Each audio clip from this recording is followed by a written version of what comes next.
Assalamu alaikum. Today we are going to start off with the unit 4 of conversation English.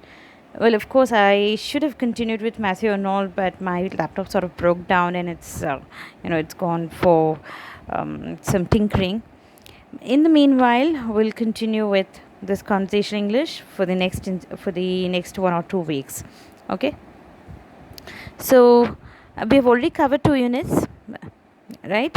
And the third unit will be taken care of by Lakshmi ma'am. And I guess I thought I'd start with unit 4. So in the unit 4, we've got at the doctor's, at the bank, railway inquiry, looking for accommodation, in a government office, at the greengrocers. So since this is conversation English, we are going to focus upon how you're going to talk to people when you visit these places, because oftentimes I've seen so many people at a loss to really know what to say.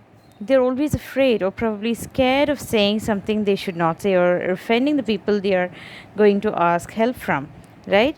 So at the doctors, you need to be, basically wherever you go, no matter where you go, you have to be polite. You have to know that without being told. Always address the person you speak to with respect.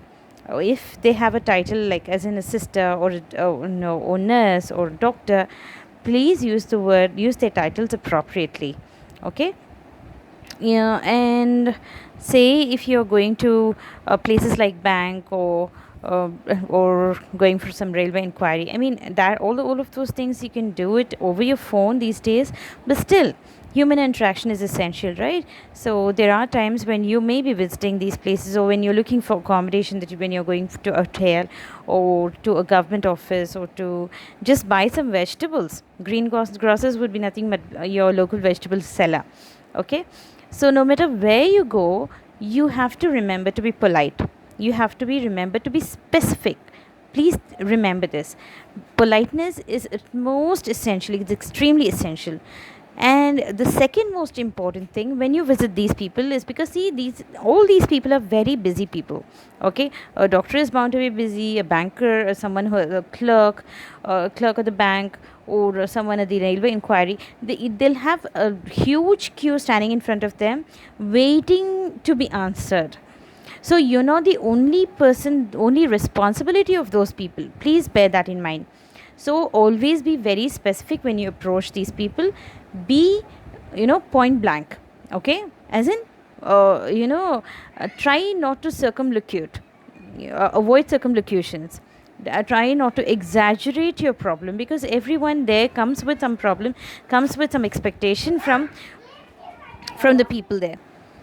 So please remember that you're not the only person who is standing in front of them, or who seeks their help, who sought their help. Of course you're paying for whatever you're getting, but try to minimize your interaction as much as you can by being specific. Okay. So whether you're at the doctors or at the greengrocers or in a government office, be respectful and be very specific. These 2 points you need to remember. And also use appropriate title wherever necessary, in case you are not very sure about what the person is working there as, what the position of the person is there. You better stick to sir or ma'am. Okay. Just say sir. Okay sir, thank you sir, please sir. And this I have already told you once before, and I don't mind repeating it because it is sort of necessary. Always use phrases like thank you, please, excuse me. Okay. Make sure that you don't disrespect those people in any way. No matter how angry or upset you are, or how difficult things are for you, try to be polite. Okay. Because they too are under a lot of stress. All right. And of course everyone standing in front of you or behind you is equally stressed out, has equal problems. Most of the time people tend to forget that. And also, yes, another important thing, follow the rules, whatever rules that is written out there. If they generally people put up some board in front of their offices to first of all, there may be a board indicating to switch off your phones. Okay. So please follow the rules. to switch off phones, or there may be some board that may say that you need to leave your footwear outside, or maybe something that would say not to bring in children here, or maybe some, okay, of course you cannot hand in your children to strangers, total strangers, and go, but then there are certain rules that you need to adhere to. So if they are asking for you to maintain social distance, please do maintain social distancing. And if say if you're visiting a clinic and the doctor insists on just seeing one person at a time, this has become sort of a trend here these days, right?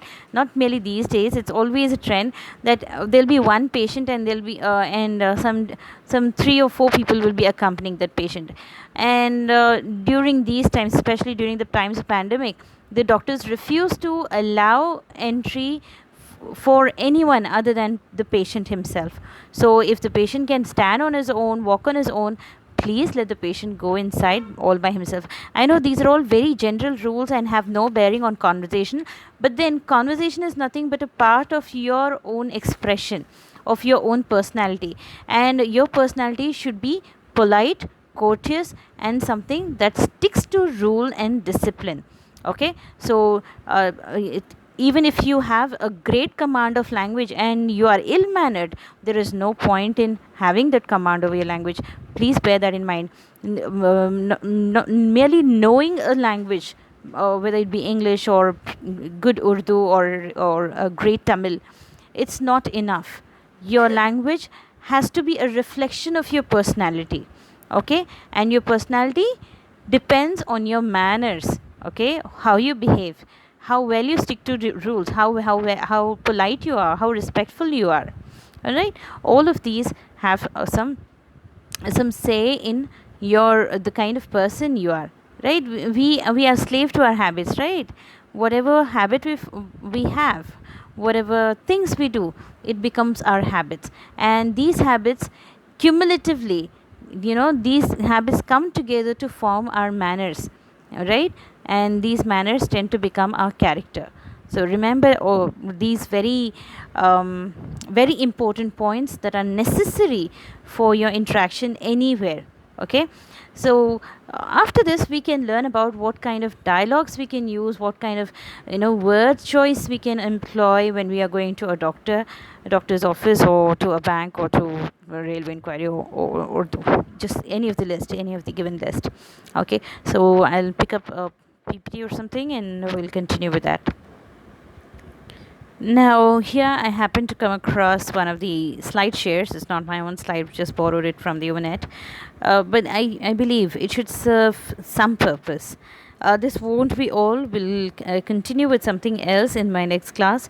But for now, this is what I'm going to use. So, when you visit a healthcare unit, some place, some clinic, or some hospital, well, you wouldn't go unless you are feeling sick, unless you're feeling ill. Now, disease is formed of 2 words: dis-ease, as in you're feeling uneasy, that is, you're feeling not very good, not your own healthy, vibrant self. Right? So that's why you're going, so you're feeling ill, right? And I'm sorry, something happened. Yeah. So first of all, the question, of course, make a very short salutation. Say salam. Okay, if the doctor is a Muslim, or if you could, or as a Tamilian, you may say vanakkam or whatever, or good morning or good evening or whatever. But make it short. Okay, and as soon as the doctor is answered, he may just simply ask you, what's the matter? All right, he or she may simply ask you, what's the matter? Or, so what happened? Yes, or simply yes, yes, yes. These are indicators for you to begin telling your story. Your story as in a very short, crisp reason, very specific reason, without leaving out any important details of what your problem is, what your ailment is. So you could simply start off by saying, I have a fever, or I have a backache, or I have a toothache, or I have an earache, or I have whatever it is, make it short and simple. And if it is something that you there are a couple of things that's troubling you together, you could go by saying, yes, I have had fever for about 3 days, I have used so and so medicines, but it is not going down, that's why I came to you. O- okay, so if you are having other troubles, make it very short and be very specific. All right, no need to of course, when you have fever, you may have body ache, you may have so many other things accompanying it. Okay, another question might be something like, what's the matter? The same question, you could say, I have insect bites, right? Or it could be some ache, some bites, toothache, sunburn. So when someone gets sunburns, you get body allergy throughout. There is inflammation of the skin all over your body, or in specific parts, exposed parts of the body. Sunburn, earache, if you when you poke your ear, or maybe if you've got sinusitis, you might have earache. Okay, please remember these very specific terms: sunburn, toothache, insect bites, backache. I hope you don't have any of these problems. Okay, but still, we are human, we are prone to such we are vulnerable, our body is vulnerable to such illnesses and pains, right? I have an earache, asthma. Yeah, when people don't have any, don't um, have difficulty in breathing, well, it could be asthma or merely wheezing. I have a headache. I have high temperature, right? When you have a lot of fever and you're sure that you have very high temperature, you could say, I have high temperature. Or if you've had a temperature for some time and it's gone down, you could say, yes, I've had a lot of temperature, high temperature, but now it's come down a bit, but it's not completely becoming normal. I'm not getting normal anymore. I have a stomach ache. Well, most of our students have stomach aches all the time, right? So you could say, my stomach aches. Okay, fine. Now consider the same, and we can build up on the conversation. In fact, instead of building up on the conversation, I just ask you to do this small exercise. Okay, so for a backache, what's the matter? She's got a backache, right? What would come in here? You could say she's got a backache. One sec. Yeah, she's got a backache.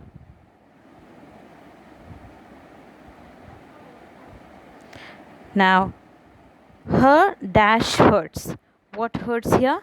Her back hurts. Right? This part is called back. Her back hurts. She space lift heavy things. What should come here? She should lift heavy things. She can lift heavy things. She cannot lift heavy things. Or she should not lift heavy things. What should come here? She should. She should not lift heavy things. She should not lift heavy things. All right. All right. Then next. Toothache. What's the matter? She's got a toothache.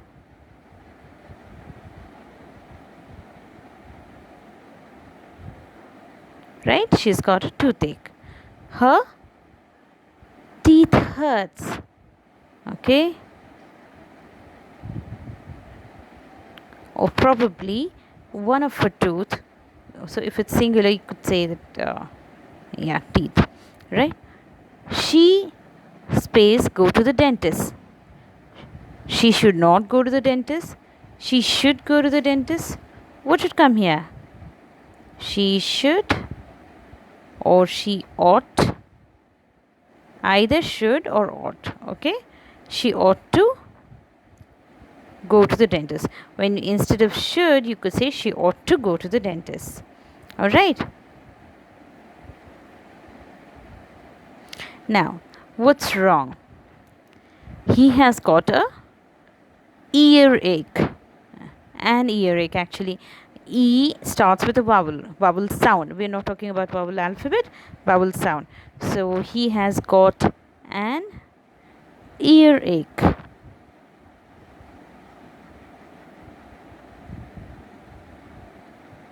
Right? He's got an earache. His ear hurts. Alright? He should go to the doctors. He should go to the doctors. He should not go to work. Or you could say, depending upon the intensity of the pain, you could say he may go to work. I mean, we do work with our earaches, right? So it could be he may or may not go to work. May or may not. It could be either. May not. Okay. Well, moving on. Headache. What's the problem? She has got a headache. Okay.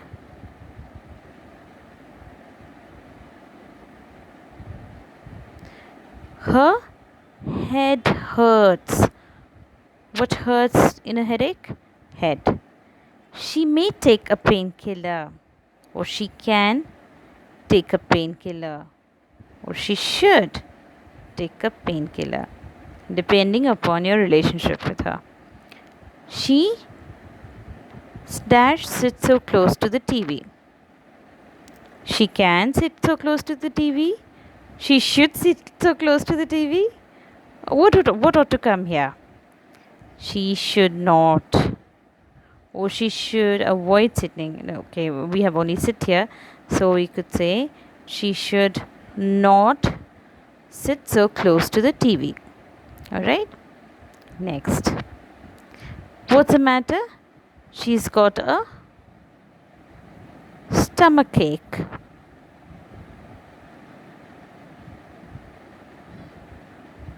Right? She's got a stomachache. Her stomach or her tummy hurts. Right? If you're talking to a kid, you could say her tummy hurts. Alright. And she eats so much sweets. She should or she shouldn't. She shouldn't eat so much sweets. She must eat healthy food. She shouldn't or she mustn't. Okay. She must eat healthy food. Flu. A cold. Okay. What is flu?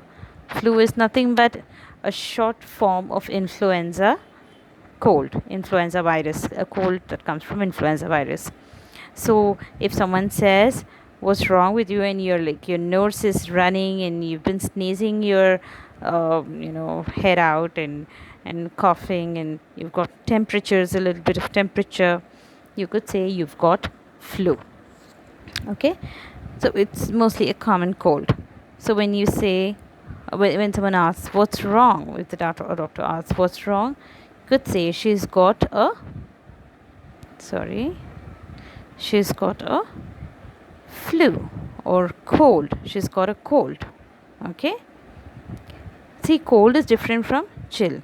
In our language, that is in Urdu or in Tamil, I think, I am not sure about Tamil, but in Urdu most often we confuse cold and chill. Right? Chill is the temperature you feel, the cold temperature you feel. If you are like feeling chill, what you intend to mean is that the temperature is too cold for you. All right, you're getting shivers. Whereas having a cold means that you've got a runny nose and all the symptoms of having a cold. All right. So she must stay in bed, or she ought to stay in bed. Okay. Or she should stay in bed. She ought to check her temperature. Ought to check her temperature. She must not go outside. All right. I know I'm making a mess of it. I'm unable to write here without a stylus. She must not go outside. All right. Then moving on. A cough. What's the matter? She's got a cough. She's got a cough. She must take a syrup, or she ought to take. There are several modal verbs based on these, and they can be used only in relation to the intensity of the situation or the relationship between the person who is talking about the other person. All right. So they are dependent. They are dependent upon the real situations of life. She must go to the doctors. She must go to the doctors. All right. Feel sick. What's the matter? So when you're vomiting, okay, when you're throwing up, there are several euphemisms, okay, because generally you don't use the word vomit at all in company, right? In polite company you don't use the word vomit at all. So there are several euphemisms for vomit. One of them is feel sick. Okay, she is going to be sick. When we say she's going to be sick, when someone is about to throw up, when they have a mouthful of vomit in there. Okay, fine, I shouldn't be going on harping about it. So see, feeling sick is a euphemism for vomit, and well, it's in common parlance. It's used by most English native English speakers. So what's the matter? She is sick. Okay, she is sick. She shouldn't go to school today, or she mustn't go to school today. Well, depending upon the intensity and relationship between the speaker and the patient. She ought to stay in her bed. Okay, or she must stay in her bed if it's a doctor. If it's a person who is like a third party who is not a doctor, but still has some concern over that person, they can use the verb ought to. Whereas a doctor has to use the word, or can use the word has, should, and must. Okay, she has to stay in bed, or she must stay in bed, or she should stay in bed. Okay. A sore throat. What's wrong? He's got a sore throat. Sore throat, and he should take some medicine. He must not drink cold drinks. Okay, it's very difficult to write in here. So, well, moving on. I chose this very short poem from the slideshare itself, Sick by Shel Silverstein. Okay, I thought it was rather funny. At the same time, it's educative, right? So these are some of the terminologies that are commonly used to express ailments, but it is presented in a funny manner. I hope it remains in your memory.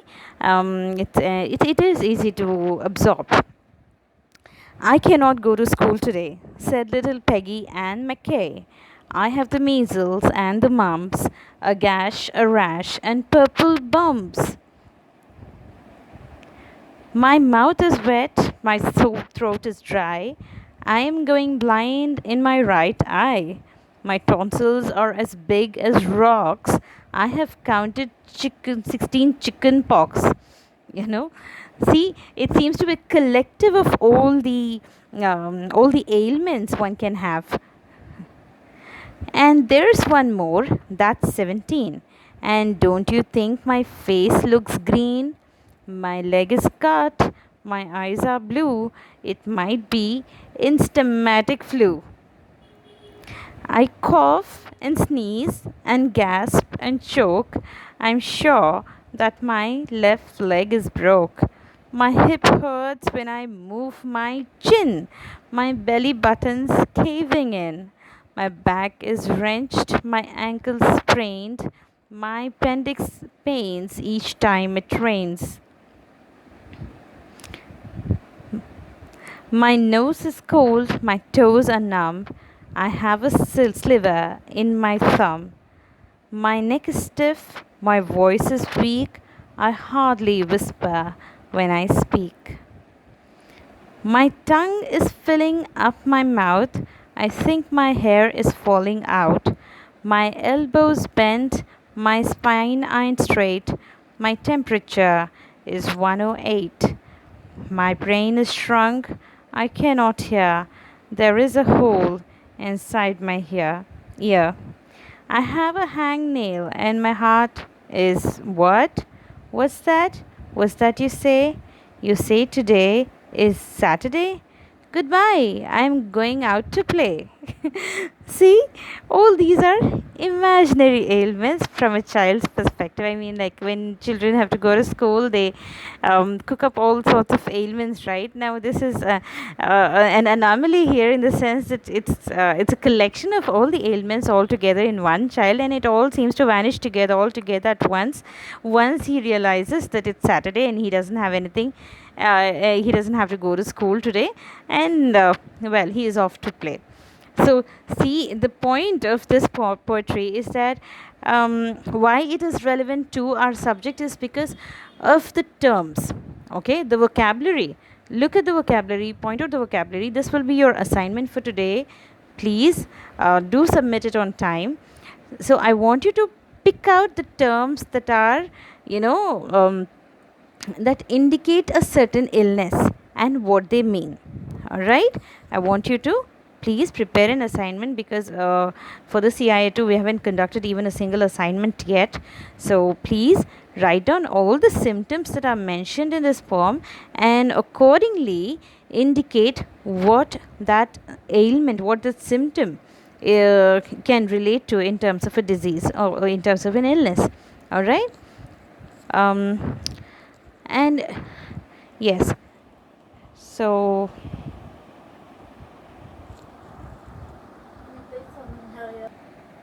just as an example, see, Peggy and McKay, she doesn't want to go to school, and the child says she has measles and mumps.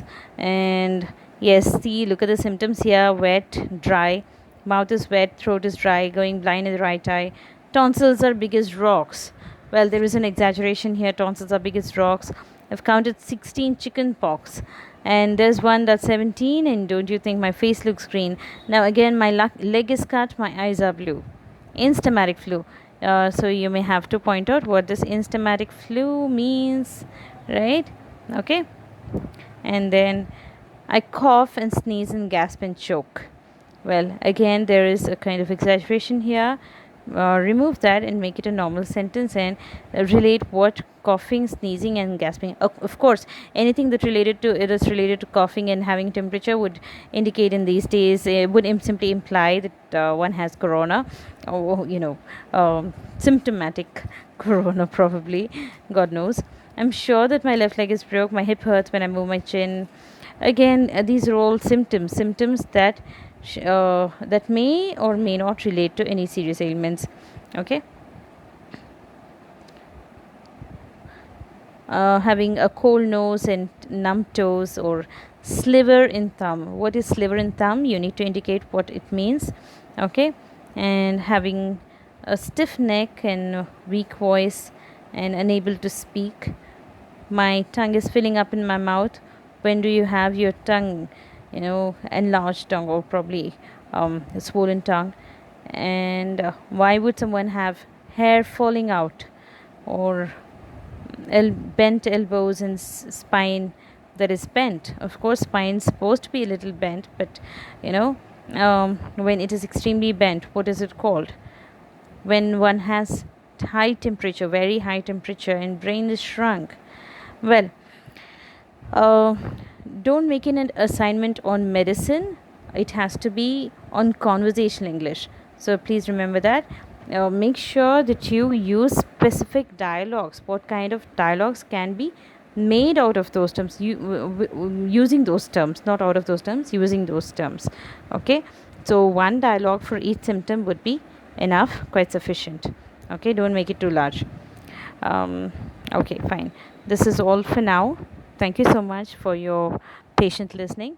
Thank you. Jazakallah. Stay safe. Assalamu alaikum.